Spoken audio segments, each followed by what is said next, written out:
Welcome back to another episode of Creature Madness with your host. Me, Gus from Skewed Reviews. Now, if you don't know what Creature Madness is, this was a creation by my friend Matthew over at Horror Madness. Now, what Matthew decided to do was essentially create a movie club that's like a book club, where all of us involved watch the same creature feature film, and then each of us does our own review for you. Now, aside from myself and Matthew, the other members of this club are Karen, Ryan, Ashley, Amariah, Bambi, and Jen. And this time around, it was Matthew's time to choose a movie for us to watch.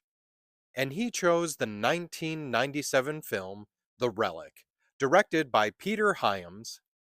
This movie, in my opinion, is definitely a 90s classic when it comes to creature feature films.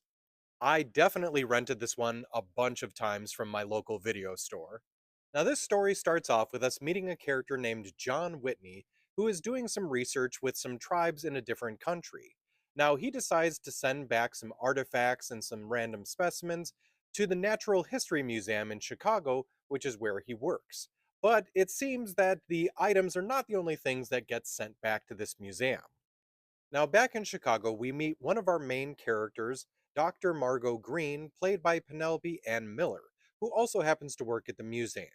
Some weird things begin happening at the museum as some of the people that work there are being attacked by some sort of animal and parts of them are being devoured. Because of this, Lieutenant Vincent D'Agosta, played by Tom Sizemore, is brought in to figure out what's going on. Now, it would be one thing if D'Agosta and the rest of the police officers had the availability and time to figure out what actually happened here. Unfortunately, there is a gala that is being hosted by the mayor that is about to occur here that is all about superstition. And apparently, they need to get things figured out before that happens because they're not willing to cancel. Now, the party does end up going into full swing. The big issue here is there is a monster loose in the museum, and now it's up to Dr. Green and Lieutenant D'Agosta to potentially save the day. So, the first thing I'll say about this movie is if you're not aware, this is actually based off of a book.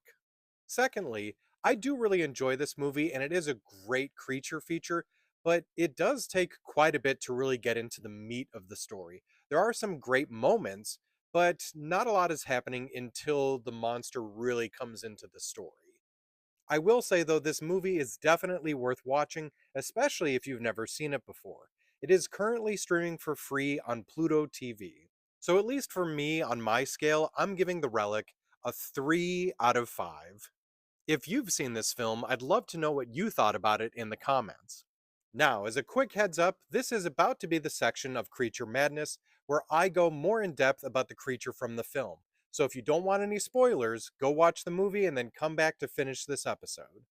So the creature from this film is called Kothoga, and it is a chimera, which means that it's a mixture of different animals or different beasts.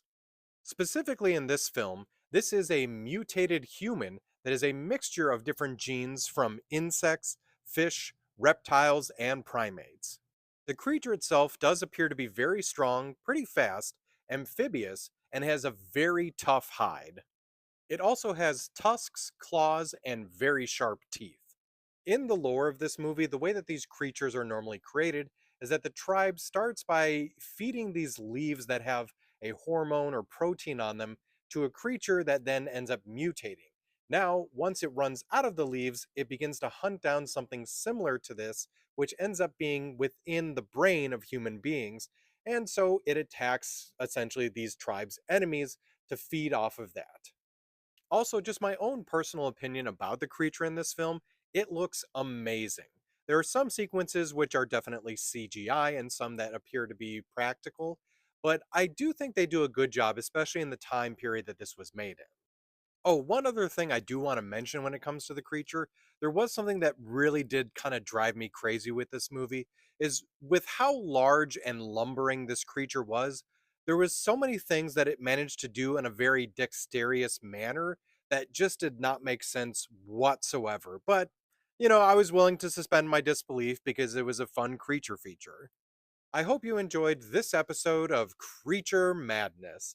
And if you'd like to see what everyone else did for their review on this film, You should be able to, as I'm a little bit behind and still catching up, but the way to do so is just to look up the hashtag Creature Madness.